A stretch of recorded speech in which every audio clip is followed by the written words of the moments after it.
सो 12th physics का जो अपना फर्स्ट चैप्टर है उसके कुछ सॉल्व एग्जांपल्स हम देखेंगे। ठीक है, फर्स्ट क्वेश्चन कहता है कि दो स्मॉल चार्ज स्फीयर्स हैं, उन पे आपको चार्जेस गिवन है Q1 और Q2, डिस्टेंस आपको सेंटीमीटर में गिवन है, आपसे पूछ रहा है फोर्स कितना लगेगा। सिंपल फार्मूला बेस्ड क्वेश्चन है।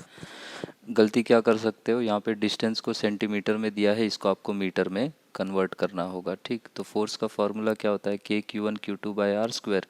Q1 आपको गिवन है, Q2 आपको गिवन है, R आपको गिवन है, रेडियस आपको सेंटीमीटर में गिवन है।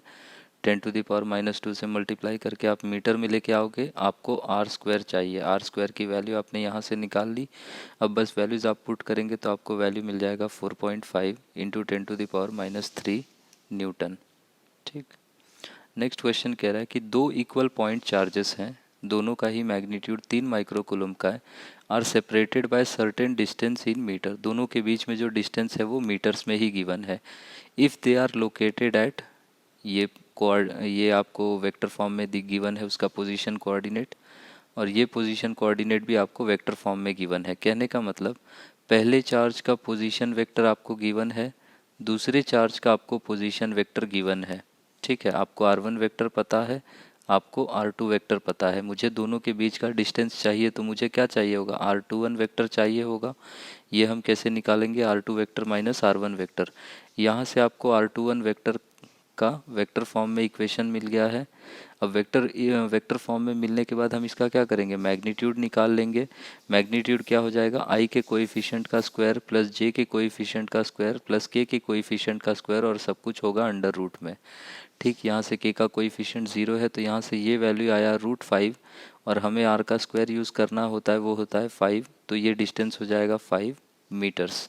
ठीक, फिर से सब कुछ वैल्यूज़ गिवन है। K होता है 9 × 10⁻⁹, Q1 और Q2 आपको दोनों सेम गिवन है 3 माइक्रोकूलम, तो इनका स्क्वायर कितना हो जाएगा, 9 × 10⁻12। यहाँ पे आप वैल्यूज़ रख देंगे तो आपको ये 16 पॉइंट समथिंग समथिंग आता है आंसर। ठीक, थर्ड क्वेश्चन है, ये थोड़ा सा ट्रिकी क्वेश्चन है। इसमें गिवन है कि 3 चार्जेस हैं, ये रहा first charge, second charge, third charge. First charge का मैग्नीट्यूड Q है, सेकेंड का 2Q है, और थर्ड चार्ज का 4Q है। इनको हमने एक रस्सी से बांध रखा है, ये एक AB रस्सी है और एक ये BC रस्सी है। तो आपसे पूछ रहा है कि इसमें टेंशन्स का रेशियो कितना कितना होगा। ठीक है, तो अब ये क्या है, तीनों ही चार्जेस पॉजिटिव चार्जेस हैं, तो तीनों एक दूसरे से दूर जाना चाहेंगे। ठीक है, तो हम क्या करेंगे, मैं अगर ये लास्ट में C वाले चार्ज को देखूं तो इस पर क्या क्या फोर्स लग रहा है, रस्सी से जुड़ा है, तो रस्सी में एक टेंशन फोर्स होगा, इसको मैंने कह दिया यहाँ पे T2 है। और B वाले स्फीयर की वजह से इस पे जो फोर्स लगा है उसको मैंने कहा FCB। A वाले स्फीयर की वजह से जो फोर्स लगा उसको मैंने कहा FCA। Force on C due to A, force on C due to B। ऐसे ही हम फोर्सेस लेफ्ट हैंड वाले A स्फीयर पे भी लिख देंगे। लेफ्ट हैंड वाले ए स्फीयर पे बी की वजह से फोर्स लगेगा, force on A due to B, और ये है force on A due to C. अब अगर पूरे सिस्टम को इक्विलिब्रियम में होना है तो आपका ए भी इक्विलिब्रियम में होगा, आपका बी भी इक्विलिब्रियम में होगा, और आपका सी भी इक्विलिब्रियम में होगा। तो मैंने यहाँ से C के इक्विलिब्रियम की कंडीशन को यूज़ किया है, यहाँ पे मैंने B की इक्विलिब्रियम कंडीशन को यूज़ किया है। तो अगर मैं C के इक्विलिब्रियम की बात करूँगा तो C के इक्विलिब्रियम में क्या हो रहा है कि T2 दो फोर्सेस को बैलेंस करेगा। अब यहाँ से बस आपको FCB का वैल्यू लिखना है और FCA का वैल्यू लिखना है। CB जब मुझे लिखना है तो मैं ये C और B को ही कंसिडर भी करूँगा, तो इस पर चार्ज है 2Q, इस पर है 4Q, तो इस पर ये हो गया K × 8Q² divided by C और B के बीच में डिस्टेंस है D। यहाँ से अब मुझे दूसरा फोर्स लिखना है C और A के बीच में, तो C ये एंड वाला चार्ज है, A लेफ्ट एक्सट्रीम वाला चार्ज है। ठीक है, तो इसका मैग्नीट्यूड है 4Q, इसका है Q, तो इनका प्रोडक्ट कितना हो जाएगा 4Q², तो K × 4Q² डिवाइडेड बाय, अब दोनों के बीच में डिस्टेंस कितना है, दोनों स्ट्रिंग्स का डिस्टेंस D है, तो अब एंड टू एंड डिस्टेंस हो जाएगा मेरा 2D। तो डिस्टेंस का स्क्वायर करना है, तो 2D का स्क्वायर कितना हो जाएगा, नीचे में आएगा 4D²। ठीक है, यहाँ पे इसके नीचे है D², इसके नीचे है 4D², डिनोमिनेटर कॉमन करेंगे तो ऊपर और नीचे 4 से मल्टीप्लाई कर देंगे, ऊपर मल्टीप्लाई होके ये 8 4 कितना हो जाएगा 32, प्लस यहाँ का 4, ये हो जाएगा 36 और नीचे में 4d² मेरा कॉमन डिनोमिनेटर हो जाएगा। यहाँ से T2 का वैल्यू मैंने निकाल लिया। सेम अब जब मैं ए वाले स्फीयर के इक्विलिब्रियम की बात करूँगा तो इसमें कौन कौन सा फोर्स लग रहा है? राइट में फोर्स लग रहा है T1 और लेफ्ट में लग रहे हैं दो फोर्सेस FAB और FAC। अगर इस ए चार्ज को इक्विलिब्रियम में रहना है तो राइट में लगने वाला फोर्स लेफ्ट में लगने वाले दोनों फोर्सेस को बैलेंस करना चाहिए। तो वहाँ से मैं क्या इक्वेशन इक्विलिब्रियम पे लिख सकता हूँ कि T1 का वैल्यू FAB प्लस FAC के बराबर होगा। अब AB क्या है? इन दोनों के बीच में लगने वाला फोर्स। चार्ज का मैग्नीट्यूड यहाँ पे Q है, यहाँ पे 2Q है, तो ये कितना हो जाएगा K 2Q² और डिस्टेंस दोनों के बीच में D है तो ये हो जाएगा K 2Q² divided by D²। दूसरा फोर्स मुझे लिखना है A और C के बीच में। A और C फिर से वो एंड वाले चार्जेस है, आप चाहो तो यहाँ से यही वाला वैल्यू उठा के यहाँ पे वापस लिख दो। ठीक है, ये चार्ज कितना है Q, ये है 4Q, इनका प्रोडक्ट हो जाएगा 4KQ² divided by distance 2D है, 2D का स्क्वायर हो जाएगा 4D²। फिर से डिनोमिनेटर कॉमन करेंगे, ऊपर नीचे 4 से मल्टीप्लाई करेंगे तो ऊपर कितना हो जाएगा 4 2 हो जाएगा ये 8 और 8 प्लस 4 हो जाएगा 12। तो यहाँ से ये आया 12KQ² अपॉन 4D² और यहाँ से ये आया 34KQ² अपॉन 4D²। हमसे पूछ रहा है टेंशन AB और BC में क्या है, रेशियो बताओ। AB में जो टेंशन है उसको हमने T1 बोला है, BC में जो टेंशन है उसको हमने T2 बोला है।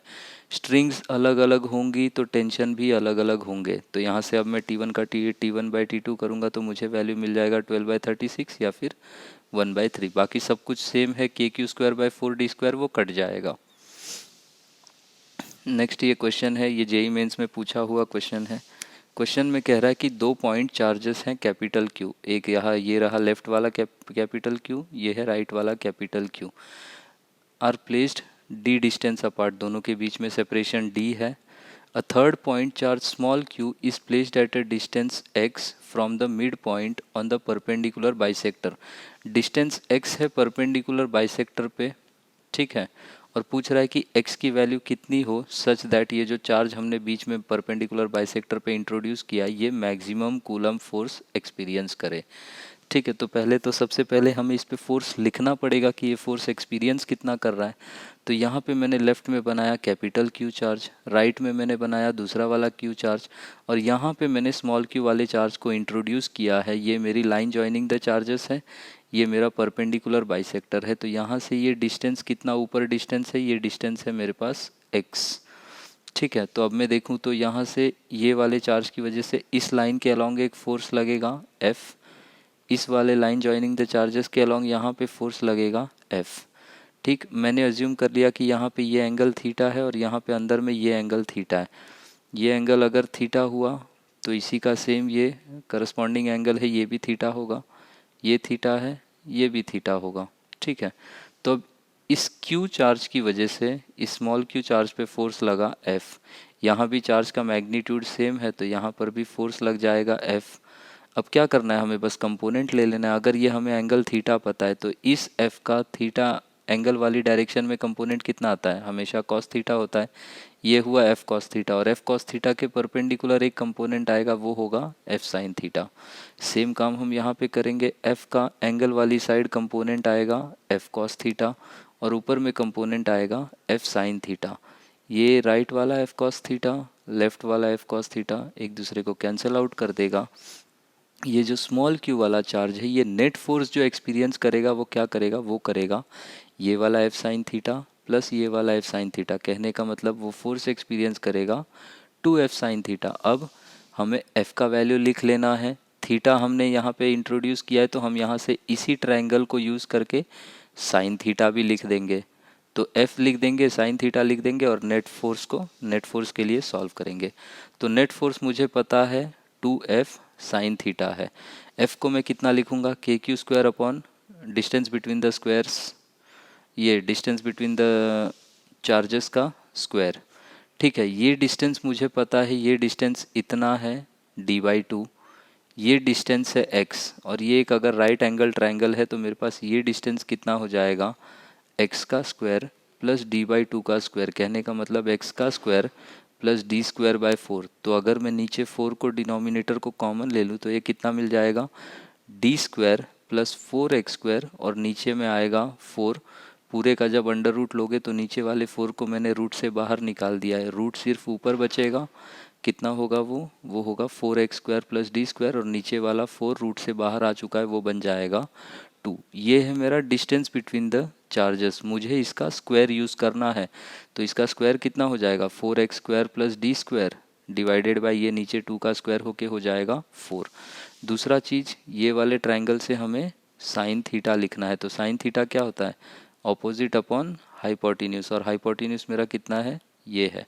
तो यहाँ से साइन थीटा को मैं क्या लिख सकता हूँ, x डिवाइडेड बाय ये वाला वैल्यू, यही है डिस्टेंस बिटवीन द चार्जेस। यहाँ से मुझे साइन थीटा मिल गया।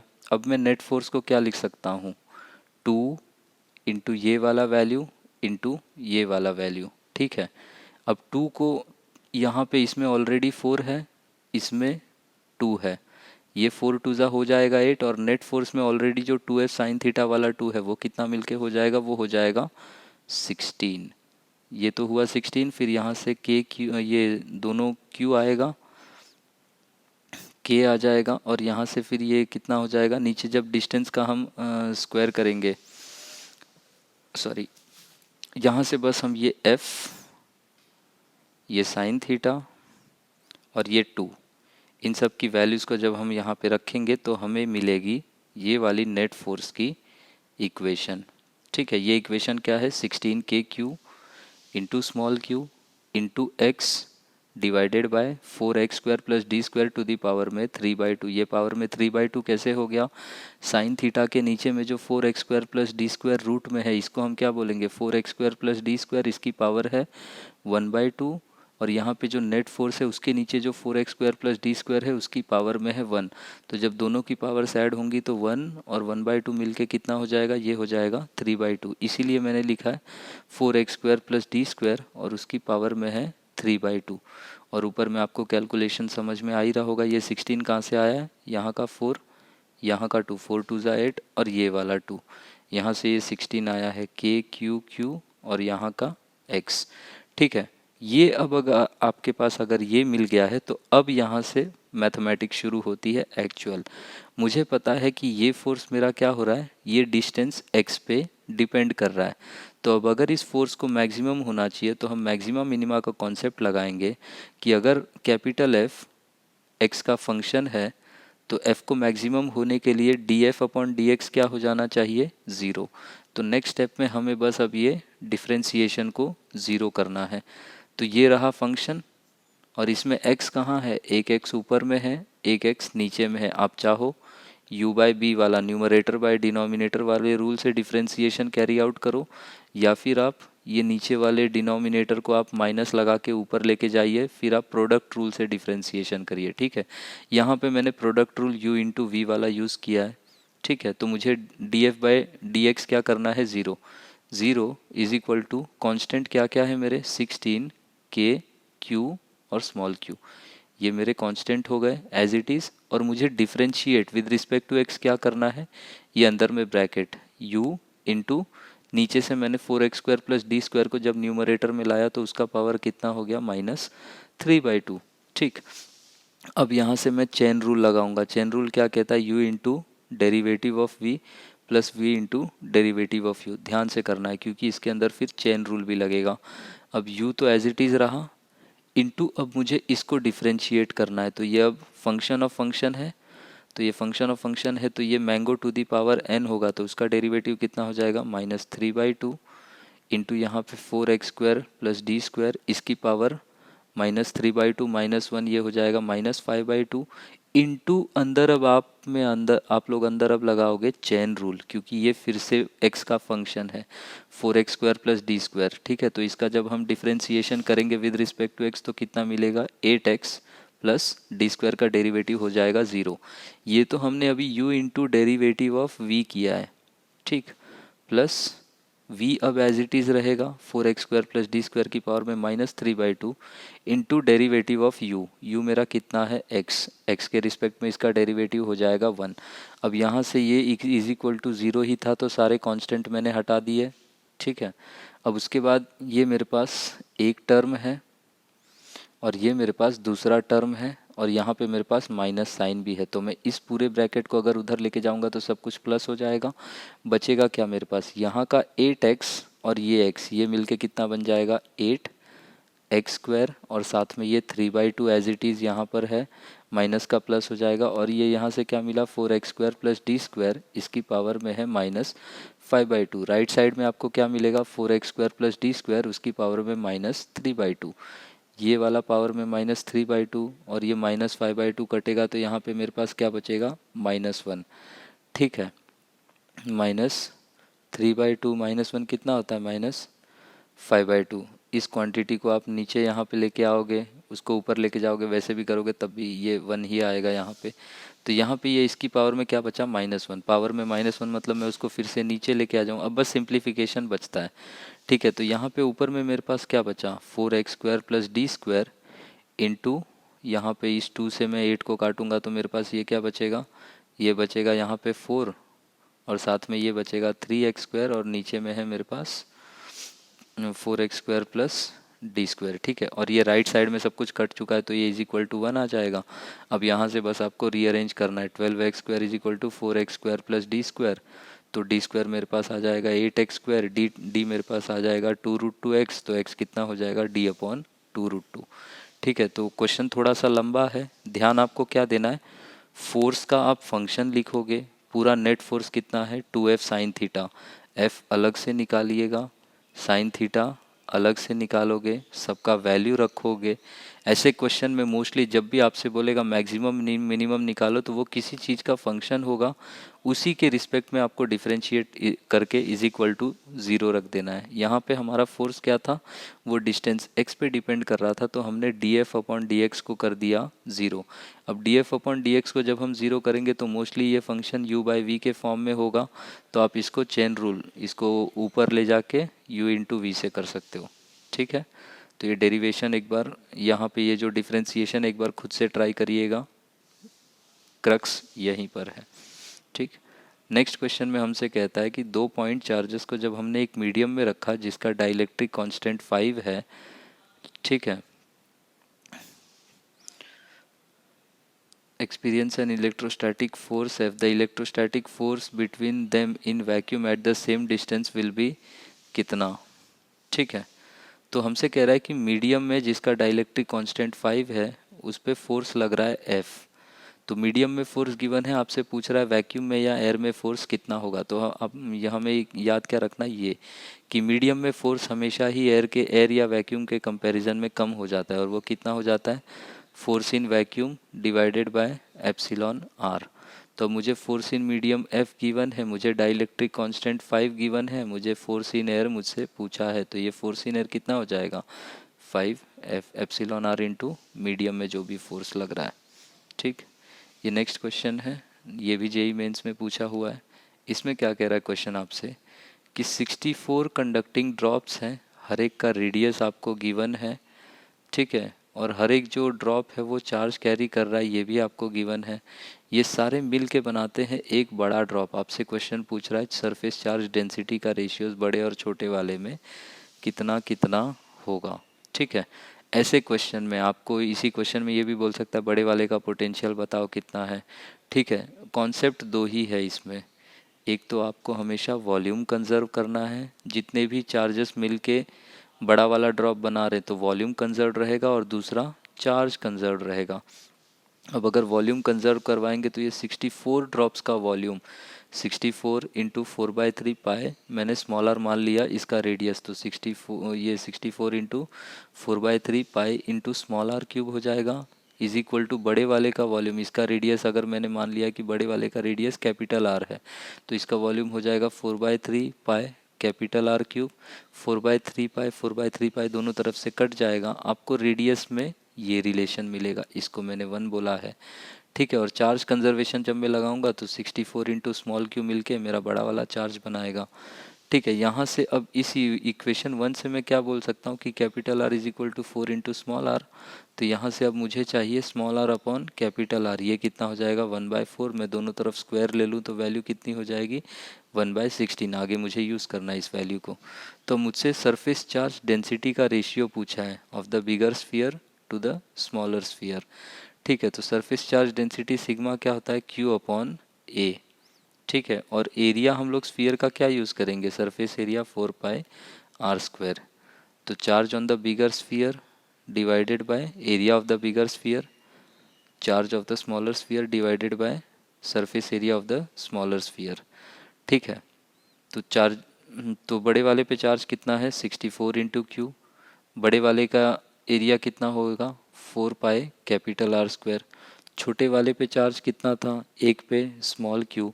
एक छोटे वाले का रेडियस स्मॉल आर था तो उसका सरफेस एरिया कितना हो जाएगा 4 पाई स्मॉल R²। यहाँ से मैं देखूंगा तो मेरे पास 4 पाई क्यू और क्यू कट जाएगा। यहाँ पे मेरे पास बचेगी value 64 into capital R² upon ये small R² upon capital R²। यहाँ से मैं ये वैल्यू जो सॉल्व की थी इसको मैं 1/16 यहाँ पे यूज़ करूँगा तो ये मेरे पास आ जाएगा 4:1। ठीक, नेक्स्ट क्वेश्चन में कहता है कि एक वर्टिकल इलेक्ट्रिक फील्ड है जिसका मैग्नीट्यूड आपको गिवन है। Just prevents A water droplet of mass 0.1 gram from falling.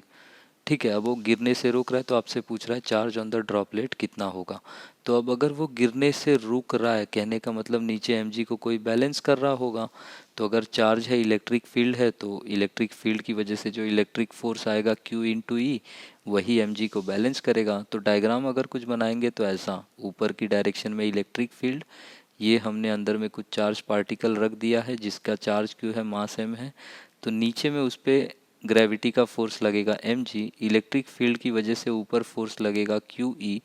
ठीक है, तो अगर उसको इक्विलिब्रियम में रहना है तो QE और mg दोनों एक दूसरे के बराबर होना चाहिए। ठीक है, और यहाँ से हम Q का वैल्यू क्या लिख सकते हैं mg डिवाइडेड बाय E। सारा वैल्यूज़ आपको गिवन है, पुट कर दीजिए, आंसर निकाल लीजिए। ठीक, नेक्स्ट क्वेश्चन भी सेम ही लॉजिक पे है। कह रहा है कि कितनी इलेक्ट्रिक फील्ड इंटेंसिटी ज़रूरी होगी बैलेंस करने के लिए अर्थ gravitational attraction on an electron. कहने का मतलब एक इलेक्ट्रॉन पे जो ग्रेविटी का फोर्स लग रहा है mg, उसको बैलेंस अगर करना है, ठीक है, तो आपको इलेक्ट्रिक फील्ड कितनी लगानी पड़ेगी। समझ आ रहा है, तो हमें पता है कि इलेक्ट्रिक फोर्स कितना लगेगा QE, उसी को बैलेंस करना है हमें mg से। तो mg is equal to QE, ये वाला कंडीशन वैलिड होगा इक्विलिब्रियम पे। यहाँ से हमसे कैपिटल ही पूछ रहा है, इसको हम क्या लिख सकते हैं mg अपॉन q।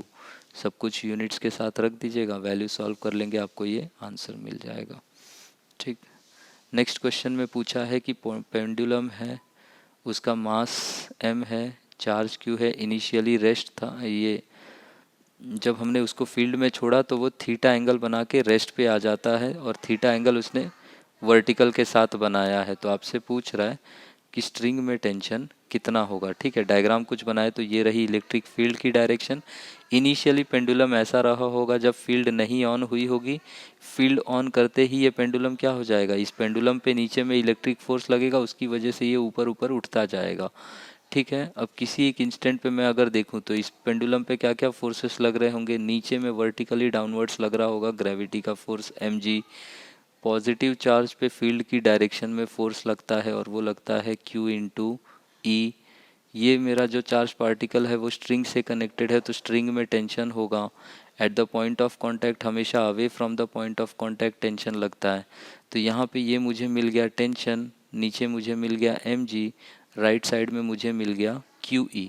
जब कभी आपको फोर्स डिस्ट्रीब्यूशन ऐसा मिले कि दो फोर्सेस तो परपेंडिकुलर डायरेक्शन में है और तीसरा फोर्स आड़ा टेढ़ा कहीं भी लग रहा है, तो सिंपली जो परपेंडिकुलर डायरेक्शन में है उनको मत छेड़ो, जो टेढ़ा वाला फोर्स है उसका ले लो कंपोनेंट। अब अगर वर्टिकल से ये एंगल है थीटा, तो यहाँ पे ये वर्टिकली अपोजिट एंगल है, ये भी हो जाएगा थीटा। अब थीटा होते ही इस फोर्स का एंगल वाली साइड कंपोनेंट कितना हो जाएगा टी कॉस थीटा, और टी कॉस थीटा के परपेंडिकुलर कंपोनेंट हो जाएगा टी साइन थीटा। अब ये रही मेरी एक्स डायरेक्शन, इस डायरेक्शन को मैंने कहा है x और ऊपर वाली डायरेक्शन को मैंने कहा है y। तो एक बार आपको इक्विलिब्रियम अलोंग x सॉल्व करना है, एक बार आपको इक्विलिब्रियम अलोंग y सॉल्व करना है। x डायरेक्शन में आगे फोर्स लग रहा है QE, पीछे फोर्स लग रहा है T sine theta. Equilibrium maintain रहना है तो T साइन थीटा को QE के बराबर होना पड़ेगा, और यहाँ से मैं T कितना निकाल सकता हूँ, QE अपॉन साइन थीटा। ठीक, नेक्स्ट y डायरेक्शन में अगर मैं देखूँ तो ऊपर में फोर्स लग रहा है T कॉस थीटा, नीचे डायरेक्शन में फोर्स लग रहा है mg। तो y डायरेक्शन में भी ये इक्विलिब्रियम में बैलेंस करने चाहिए एक दूसरे को, तो यहाँ से मैं T cos theta is equal to M G लिखूँगा, और T मेरा फाइनली कितना हो जाएगा, M G upon cos theta. इसी क्वेश्चन के वेरिएशन में वो लोग बोल देते हैं कि ये थीटा एंगल का वैल्यू बताओ इक्विलिब्रियम में कितना होगा। तो उसके लिए आपको क्या करना पड़ेगा, यहाँ से आपके पास T sine theta is equal to Q E है, यहाँ से आप साइन थीटा निकालोगे, यहाँ आपके पास T cos theta is equal to M G है, यहाँ से आप कॉस थीटा निकालोगे, फिर आप sine theta upon cos theta जब आप करोगे तो आपको वो वैल्यू मिल जाएगी टेन थीटा की। टेन थीटा की आपने वैल्यू निकाल ली तो थीटा क्या हो जाएगा, टेन इनवर्स ऑफ जो भी यहाँ पे क्यू एम इनके टर्म्स में आएगा आंसर। ठीक है, वो भी पूछा जाता है। नेक्स्ट क्वेश्चन में हमसे कह रहा है कि चार्ज है नेगेटिव 8 नैनो कूलम का, उसका मैग्नीट्यूड है पर नेगेटिव है, ओरिजिन पे रखा हुआ है। एक पॉइंट हमें गिवन है जिसका x कोऑर्डिनेट है 1.2 मीटर और जिसका y कोऑर्डिनेट है -1.6 मीटर। हमसे पूछ रहा है इस नेगेटिव चार्ज का इस पॉइंट पे जिसका एक्स वाई कोऑर्डिनेट आपको गिवन है वहाँ पे फील्ड कितना होगा। ठीक है, तो अब ये वेक्टर फॉर्म में सारे ऑप्शन हैं हमारे, तो हमें फील्ड भी वेक्टर फॉर्म में कैलकुलेट करनी पड़ेगी। वेक्टर फॉर्म का फॉर्मूला इलेक्ट्रिक फील्ड का क्या कहता है, मैग्नीट्यूड कितना होता है के क्यू अपॉन आर स्क्वायर, और वेक्टर दिखाने के लिए हम लोग एक यूनिट वेक्टर लगा देते हैं आर कैप। ठीक है, ये पोजीशन वेक्टर मुझे पॉइंट का एक्स और वाई कोऑर्डिनेट गिवन है तो मैं उसका पोजीशन वेक्टर लिख सकता हूँ, वो कितना हो जाएगा, एक्स आई कैप प्लस वाई जे कैप होता है। एक्स कोऑर्डिनेट है 1.2 तो ये हो जाएगा 1.2 आई कैप, वाई कोऑर्डिनेट है -1.6 तो ये हो जाएगा -1.6 जे कैप। अब ये आपको पोजीशन वेक्टर मिल गया है, पोजीशन वेक्टर मिल गया तो आप उसका मैग्नीट्यूड निकाल लोगे। मैग्नीट्यूड निकालेंगे तो यहाँ से ये वैल्यू कितना हो जाएगा, यहाँ से ये वैल्यू निकल के आ रहा है हमारे पास मैग्नीट्यूड का 2। ठीक है, तो अब अगर मैं, ये तो फॉर्मूला है कि यहाँ पे मैंने इतने पार्ट से डायरेक्शन रिप्रेजेंट किया है, सॉरी मैग्नीट्यूड और डायरेक्शन के लिए मैंने यूनिट वेक्टर यूज़ किया है। लेकिन वेक्टर फॉर्म में फॉर्मूले में क्या होता है, नीचे क्यूब होता है, वो कहाँ से आता है कि इसी यूनिट वेक्टर को अगर मैं ऐसे लिख दूँ वेक्टर डिवाइडेड बाय उसका मैग्नीट्यूड, तो नीचे में मैग्नीट्यूड का स्क्वायर ऑलरेडी था, मैग्नीट्यूड का हो जाएगा क्यूब, और ऊपर में आप फिर लिखोगे आर वेक्टर। आर वेक्टर हमारे पास है, मैग्नीट्यूड का वैल्यू है, क्यू का वैल्यू है, के हमें पता है, सब आंसर पुट करोगे आपको आंसर मिल जाएगा। ठीक, के का वैल्यू रख दिया 9 इंटू 10⁻⁹। चार्ज आपको गिवन है। अच्छा, वेक्टर फॉर्म के फॉर्मूले की क्या खास बात होती है कि आप लोग सारा वैल्यूज चार्ज वगैरह भी विद साइन रखोगे, समझ आ रहा है।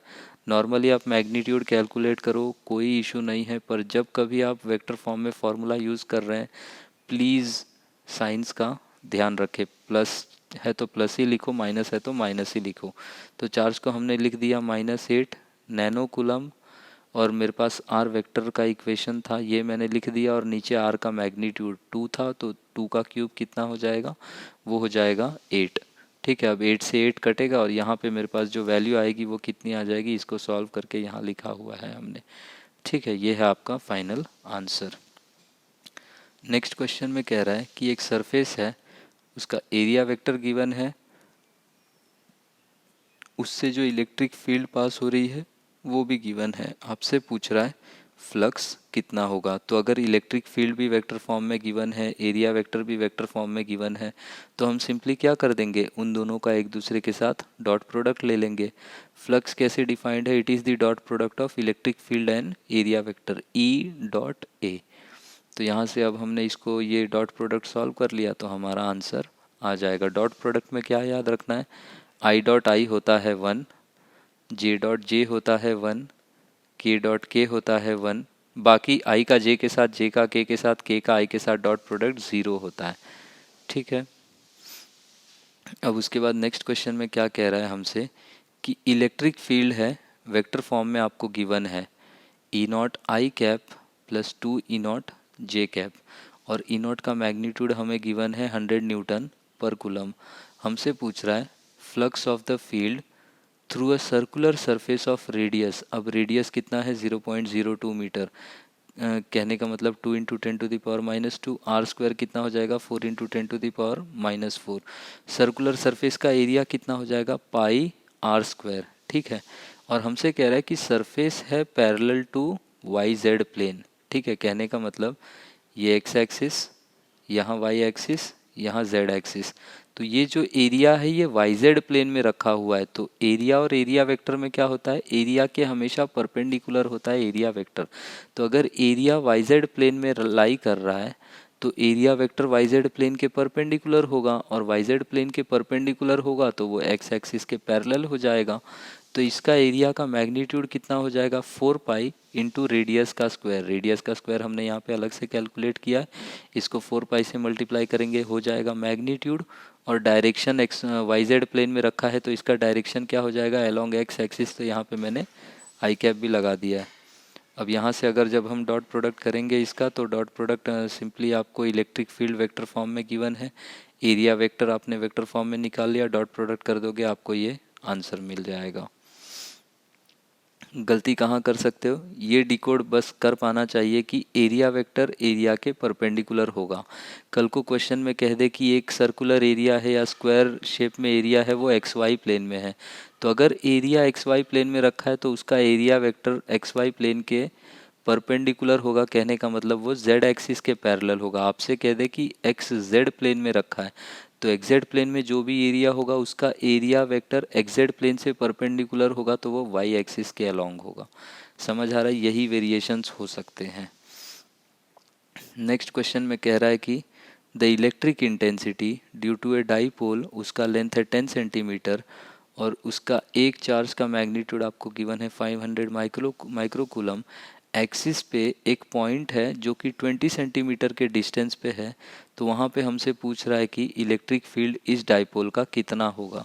अब शॉर्ट डाईपोल का डायरेक्ट रिजल्ट हम यहाँ पे नहीं यूज़ कर सकते हैं, जो हमारे पास फॉर्मूला होता है 2kp divided by are cube, ये फॉर्मूले से क्वेश्चन सॉल्व नहीं होगा।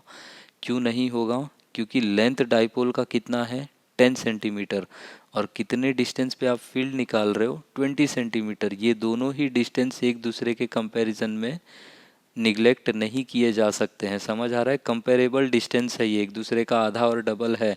तो यहाँ पे हम शॉर्ट डाईपोल का अप्रॉक्सीमेशन नहीं यूज़ करेंगे, तो हमें यहाँ पे इंडिविजुअली या तो आप फॉर्मूला याद हो तो उससे कर लो, या फिर दूसरा तरीका क्या है, इस ई यहाँ पे पॉइंट पी मैंने बोला है जो किसी एक चार्ज से 20 सेंटीमीटर के डिस्टेंस पे है, ठीक है। तो यहाँ पे अब मैं इस पॉजिटिव चार्ज की फील्ड निकालूंगा, उसको मैंने ई प्लस से डिनोट किया है, वो पी पॉइंट पे अवे फ्रॉम द चार्ज होगी। इस नेगेटिव चार्ज की फील्ड पी पॉइंट पे अगर मैं देखूंगा तो ये टूवर्ड्स द चार्ज होगी, ठीक है। और जो नेट फील्ड होगी वो क्या हो जाएगा, इन्हीं का डिफरेंस होगा, कौन सा फील्ड ज़्यादा होगा। पी पॉइंट के पास पॉजिटिव चार्ज है तो पॉजिटिव चार्ज की फील्ड का मैग्नीट्यूड बड़ा होगा, नेगेटिव चार्ज दूर है तो उसका मैग्नीट्यूड छोटा होगा। तो जो नेट फील्ड मेरे पास आएगी वो कितना हो जाएगा, पॉजिटिव चार्ज की बनाई फील्ड माइनस नेगेटिव चार्ज ने कितनी फील्ड बनाई, ठीक है। तो बस इसको सिंप्लीफाई करना है, चार्ज दोनों का सेम है तो पॉजिटिव चार्ज की फील्ड को मैं क्या लिख सकता हूँ, K Q divided by P point से पॉजिटिव चार्ज का डिस्टेंस। पॉजिटिव चार्ज का डिस्टेंस कितना है पी पॉइंट से 20 सेंटीमीटर, तो K Q divided by 20 centimetre का whole square minus negative charge का पी पॉइंट से डिस्टेंस कितना है 20, तो ये हो गया, और डाईपोल का सेपरेशन है 10 तो ये डिस्टेंस हो जाएगा 30। तो नेगेटिव चार्ज के लिए हम लोग यूज़ करेंगे के क्यू अपॉन 30 सेंटीमीटर का स्क्वायर। अब यहाँ से के क्यू अपॉन 10⁻⁻⁴ मैंने कॉमन ले लिया, अंदर में मुझे मिला 1/400 माइनस 1/900। इसको बस आप सिंप्लीफाई करोगे तो आपको ये मिल जाएगा आंसर, ठीक। नेक्स्ट क्वेश्चन में कह रहा है एक डाईपोल है, ठीक है, चार्ज का मैग्नीट्यूड आपको गिवन है डाईपोल के distance between the charges 3 centimetre है, ये आपको गिवन है। इलेक्ट्रिक फील्ड का मैग्नीट्यूड गिवन है, आपसे पूछ रहा है टॉर्क डाइपोल पे कितना लगेगा। अब इस क्वेश्चन में उन्होंने एंगल स्पेसिफाई नहीं किया है कि कितने एंगल पे, तो अगर कभी आपको एंगल का वैल्यू नहीं गिवन है तो आप डायरेक्टली उसको थीटा मान के चलोगे। समझ आ रही है बात? ठीक है, तो वो मैक्सिमम टॉर्क कितना लग सकता है वो पूछना चाह रहे हैं एक्चुअली। ठीक है, the question should have been more specific, but ठीक है, क्या कर सकते हैं। तो टॉर्क का फॉर्मूला है P क्रॉस ई, या फिर क्रॉस प्रोडक्ट को ओपन करेंगे तो हमें मिलता है P into E into sine theta. ठीक है, P का वैल्यू कितना होगा, Q into D, magnitude of any one charge multiplied by distance between the charge. अब डिस्टेंस क्वेश्चन में आपको 3 सेंटीमीटर गिवन है। ठीक है, तो इसको हम मीटर में कन्वर्ट करेंगे। चार्ज कितना है, 2 micro coulomb, 2 into 10⁻⁻⁶। Distance between the charge कितना है, 3 सेंटीमीटर, इसको 3 इंटू 10⁻⁻2 किया। इलेक्ट्रिक फील्ड गिवन है 2 इंटू 10⁵, और थीटा कुछ नहीं दिया है तो हम 90 डिग्री एज्यूम करके मैक्सिमम टॉर्क निकालेंगे। ठीक है, तो ये वैल्यू कितना हो जाएगा, 2 इंटू 3 इंटू 2, ये हो जाएगा 12, और ये यहाँ से वैल्यू आएगा आपके पास 10 की पावर, सॉल्व करोगे तो 10⁻³ नेक्स्ट क्वेश्चन जो है उसमें हमसे कह रहा है कि एक डाइपोल है, वो 30 डिग्री पे रखा हुआ है एक इलेक्ट्रिक फील्ड में, जिसका इंटेंसिटी का वैल्यू आपको इतना गिवन है। क्वेश्चन में कह रहा है कि ये इलेक्ट्रिक फील्ड इंटेंसिटी का वैल्यू है, ये angle made with respect to the field है, और ये इतना टॉर्क उस पर लग रहा है। तो क्वेश्चन में पूछ रहा है डाइपोल का चार्ज कितना होगा। ठीक है, पहले ही क्वेश्चन जैसा है, बस अलग चीज़ दिया, अलग चीज़ पूछा है। फिर से हम वही फॉर्मूला टॉर्क का यूज़ करेंगे, P क्रॉस ई या P into E into sine theta. P को हम क्या यूज़ कर सकते हैं, Q into D, magnitude of any one charge multiplied by distance between the charge, into E into sine theta. सब कुछ वैल्यूज़ आपको गिवन है। टॉर्क गिवन है 4 न्यूटन मीटर, चार्ज हमें पता करना है, डिस्टेंस हमें गिवन है 2 सेंटीमीटर, इसको आपको मीटर में कन्वर्ट करना पड़ेगा। तो ये कितना हो जाएगा, 2 इंटू 10⁻⁻²। इलेक्ट्रिक फील्ड है 2 इंटू 10⁵, ये रही इलेक्ट्रिक फील्ड, और थीटा अगर 30 डिग्री है तो साइन 30 हो जाएगा 1/2। यहाँ से ये आपका आंसर आ जाएगा। ठीक है, नेक्स्ट क्वेश्चन है, ये थोड़ा अच्छा सवाल है। इसमें क्या कह रहा है कि एक ये हेमिस्फेरिकल कप है, इसको हमने एक कहीं पर किसी रूम में, इलेक्ट्रिक फील्ड एक पर्टिकुलर डायरेक्शन में आ रहा है, उससे एकदम इसी फॉर्म में रख दिया है। ठीक है, जैसे ये दिखाई दे रहा है, उस रूम में हमने रख दिया है कांस्टेंट इलेक्ट्रिक फील्ड में ये हेमिस्फेरिकल बॉल। तो पूछ रहा है इस बॉल से कितना फ्लक्स पास हो रहा होगा। ठीक है, तो अब फ्लक्स का हमारे पास फॉर्मूला क्या होता है, phi is equal to E into A. अब ठीक है, ऐसे अगर मैंने रखा है तो इसके कर्व्ड सरफेस से जो भी फ्लक्स पास हो रहा होगा, ठीक है, यहाँ से यहाँ से यहाँ से हर जगह से पूरा 3 डायमेंशन में फ्लक्स पास हो रहा होगा। तो इससे जो भी फ्लक्स पास हो रहा है पूरा ऊपर कर्व्ड वाले सरफेस से लेके, अगर मैं नीचे में ऊपर से एक लाइट शाइन करूँगा तो उसका प्रोजेक्टेड एरिया मुझे कितना दिख जाएगा, ये बेस में जो सर्कुलर एरिया रहेगा उसी के बराबर। ठीक है, तो यहाँ पे हम वो फॉर्मूला यूज़ करते हैं कि flux is equal to E into projected area. ठीक है, अब इसका कर्व्ड सरफेस एरिया अलग होगा, पर इसका प्रोजेक्टेड एरिया नीचे में कितना हो जाएगा, बेस में प्रोजेक्टेड एरिया हो जाएगा πr²। तो इसका आंसर कितना हो जाएगा, ई इंटू प्रोजेक्टेड एरिया हो जाएगा πr²। तो ये हो जाएगा πr² इंटू ई।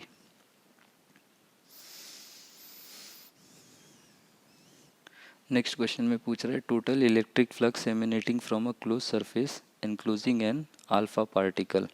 ठीक है, अब अल्फा पार्टिकल के बारे में क्या बात पता होनी चाहिए कि वो हीलियम का न्यूक्लियस होता है। ध्यान देना, न्यूक्लियस, न्यूक्लियस मतलब 2 इलेक्ट्रॉन वो ऑलरेडी लूज कर चुका है। ठीक है, अब न्यूक्लियस है तो अंदर में क्या होगा, प्रोटॉन और न्यूट्रॉन। तो 2 तो होंगे प्रोटॉन और 2 होंगे न्यूट्रॉन, और 2 इलेक्ट्रॉन, क्योंकि इसका न्यूक्लियस ऑलरेडी खो चुका है तो उस पर चार्ज कितना हो जाएगा, +2e। और मास कभी यूज़ करना पड़ जाए अल्फा पार्टिकल का तो 2 प्रोटॉन 2 न्यूट्रॉन है तो उसका मास कितना हो जाएगा, 4 atomic mass unit. Gauss law हमसे क्या कहता है कि flux through any close surface is Q inside divided by epsilon not. Q inside कितना है, 2e, तो ये हो जाएगा 2e अपॉन एप्सिलॉन नॉट। ठीक है, नेक्स्ट क्वेश्चन में आपको इनवर्ड फ्लक्स कुछ गिवन है, आउटवर्ड फ्लक्स कुछ गिवन है, दोनों का वैल्यू गिवन है, आपसे net total charge inside the Gaussian surface पूछ रहा है, ठीक है, एप्सिलॉन नॉट के टर्म्स में। अब नेट फ्लक्स आपको याद रखना है कि ये जो नेट फ्लक्स हम Q inside upon epsilon naught के बराबर लिखते हैं वो हमेशा ही outward flux minus inward flux defined होता है, ठीक है। तो नेट फ्लक्स को कैसे डिफाइन किया है, outward flux minus inward flux. तो अब यहाँ से हम इसको यूज़ कर लेंगे, flux out minus flux in is equal to Q inside by epsilon. यहाँ से आपको क्यू इनसाइड पूछा है तो ये कितना हो जाएगा, flux out minus flux in into epsilon not. यहाँ पे हम वैल्यू देख लेंगे तो ये वैल्यू आएगा -4 into 10⁻³ epsilon not.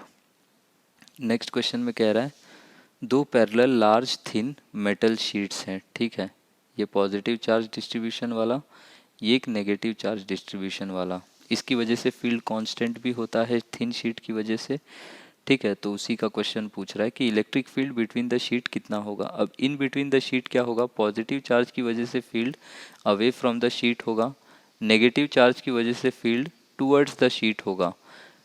Thin sheet की वजह से जो इलेक्ट्रिक फील्ड होता है σ/2 एप्सिलॉन नॉट, ये डिस्टेंस पे डिपेंड नहीं करता है, कांस्टेंट होता है। तो σ/2 एप्सिलॉन नॉट पॉजिटिव वाले की वजह से, σ/2 एप्सिलॉन नॉट नेगेटिव वाले की वजह से ऐड इसलिए हो जाएंगे क्योंकि दोनों ही फील्ड्स एक ही डायरेक्शन में है। तो नेट फील्ड आपके पास कितना हो जाएगा, दोनों का समेशन, और दोनों का समेशन कितना आएगा, σ/एप्सिलॉन नॉट। सिग्मा का वैल्यू आपको क्वेश्चन में गिवन है, एप्सिलॉन नॉट का वैल्यू हमें पता है, यहाँ से ये वैल्यू आ जाएगा 3 के बराबर। नेक्स्ट क्वेश्चन में कह रहा है कि दो चार्जेस हैं Q और -Q, ये रहा Q, ये रहा हमारा -Q, दोनों के बीच में कुछ सेपरेशन है, तो इनके बीच में फोर्स जो लग रहा है वो हमें गिवन है F। अब हमने क्या किया, एक चार्ज से पकड़ के 25% चार्ज, 25% मतलब Q/4 अमाउंट का चार्ज हमने A से B में शिफ्ट कर दिया। तो अब इसका पॉजिटिव चार्ज का अमाउंट थोड़ा सा घट जाएगा, और क्योंकि यहाँ से हम लेके तो पॉजिटिव चार्ज ही जा रही है, नेट नेगेटिव चार्ज का मैग्नीट्यूड भी कम हो जाएगा। तो Q/4 जाने के बाद ये वाला Q कितना बचेगा, ये बच जाएगा 3Q/4, ये -Q ऑलरेडी था, प्लस Q/4 आने की वजह से ये कितना बच जाएगा, -3Q/4। Distance being the same, ये फोर्स कितना हो जाएगा, Q² के प्रोपोर्शनल, तो ये हो जाएगा 9/16। नेक्स्ट क्वेश्चन में हमसे कह रहा है कि दो पैरेलल इनफाइनाइट लाइन चार्जेस हैं, ठीक है, linear charge density plus lambda minus lambda है। हमसे पूछ रहा है कि इन दोनों के बीच में सेपरेशन है 2r का, तो एग्जैक्टली मिड पॉइंट पे इलेक्ट्रिक फील्ड कितना होगा। अब इनफाइनाइट लाइन चार्ज की वजह से अगर उसका चार्ज डेंसिटी लैम्बडा है, लैम्बडा को हम लोग कैसे डिफाइन करते थे, charge per unit length, linear charge density. तो फॉर्मूला हमारे पास होता था 2k λ/r, इनफाइनाइट शीट की वजह से, ये इनफाइनाइट लाइन चार्ज की वजह से सॉरी, और ये लीनियर चार्ज डेंसिटी है। तो 2k λ/r पॉजिटिव शीट की पॉजिटिव लाइन चार्ज की वजह से होगा अवे फ्रॉम द चार्ज, और 2k λ/r नेगेटिव की वजह से भी होगा पर वो टूवर्ड्स द शीट होगा। अब डायरेक्शन देखेंगे तो मैग्नीट्यूड सेम है और डायरेक्शन भी सेम है, तो नेट फील्ड क्या हो जाएगी, एडअप हो जाएगी। तो नेट फील्ड मेरे पास हो जाएगा 2k λ/r पॉजिटिव वाले का, 2k λ/r नेगेटिव वाले का, ये वैल्यू हो गया 4k λ/r। अब k को हमने रीसब्स्टिट्यूट कर दिया 1/4 पाई एप्सिलॉन नॉट, और यहाँ से मुझे क्या मिल गया, λ/पाई एप्सिलॉन नॉट r, ये है नेट फील्ड, ठीक। नेक्स्ट क्वेश्चन है, बहुत ही अच्छा प्यारा सवाल है। क्वेश्चन कह रहा है कि एक इलेक्ट्रॉन है जो रेस्ट से गिरता है कुछ वर्टिकल डिस्टेंस h के बराबर, ठीक है, और इलेक्ट्रिक फील्ड कैसा है, वर्टिकली अपवर्ड्स है। तो अब अगर इलेक्ट्रिक फील्ड वर्टिकली अपवर्ड्स है तो नेगेटिव चार्ज का क्या करता है, वो फील्ड के ऑपोजिट डायरेक्शन में फोर्स एक्सपीरियंस करता है, तो इस पर एक इलेक्ट्रिक फोर्स लगेगा E इंटू कैपिटल E। इसकी वजह से इस इलेक्ट्रॉन पे एक्सिलरेशन आएगा, वो कितना आ जाएगा, net force divided by mass, E into capital E ये इलेक्ट्रिक फोर्स है, डिवाइडेड बाय m उसका मास है। अब अगर मैं नीचे में, अब ये एक्सिलरेशन कैसा है, acceleration due to electric field, E constant है, कैपिटल E कांस्टेंट है, मास ऑफ इलेक्ट्रॉन कांस्टेंट है, ये एक्सिलरेशन ऑफ द इलेक्ट्रॉन ये आ जाएगा कांस्टेंट। ये कांस्टेंट आते ही स्पीड इक्वेशंस वैलिड हो जाएंगी। अब ये डिस्टेंस जो h हम कवर कर रहे हैं उसको मैं क्या लिख सकता हूँ, h is equal to ut plus half at square initially speed हमने ज़ीरो ही दिया है उसको, तो u ज़ीरो हो गया हाफ, ये क्या है, ये e है, ये सॉरी एक्सीलरेशन है हाफ a टी स्क्वायर। ठीक है, अब यहाँ से मैं क्या लिख सकता हूँ, T square is equal to 2h into M E upon small E into capital E. ठीक है, ये m किसी भी चार्ज पार्टिकल का मास हो सकता है जिसको मैं इलेक्ट्रिक फील्ड में छोड़ रहा हूँ, और ये जो e है यहाँ पे, तो मेरे पास प्रोटॉन और इलेक्ट्रॉन है तो उस पर चार्ज e ही होगा, कोई और चार्ज पार्टिकल होता तो यहाँ पे मैं q लिखता। तो आपको याद क्या रखना है कि टी स्क्वायर प्रोपोर्शनल होता है m बाई क्यू के। अगर सेम हाइट हम लोग फॉल करवा रहे हैं तो आपसे अलग अलग चार्ज पार्टिकल देके पूछेंगे, बोलेंगे एक प्रोटॉन है, एक अल्फा पार्टिकल है, या एक ड्यूट्रॉन है, अल्फा पार्टिकल है, तो कंपेयर करवाने के क्वेश्चन होते हैं। तो अगर H सेम है, H सेम है तो आपको क्या याद रखना है, T square is proportional to m by Q. अब प्रोटॉन और इलेक्ट्रॉन दोनों में ही चार्ज सेम होता है, तो इस क्वेश्चन में मैं बोलूँगा T square will be proportional to the mass. अब प्रोटॉन का मास ज़्यादा है तो प्रोटॉन को टाइम ज़्यादा लगेगा, इलेक्ट्रॉन का मास कम है तो उसको टाइम कम लगेगा। ठीक है, ये रहा।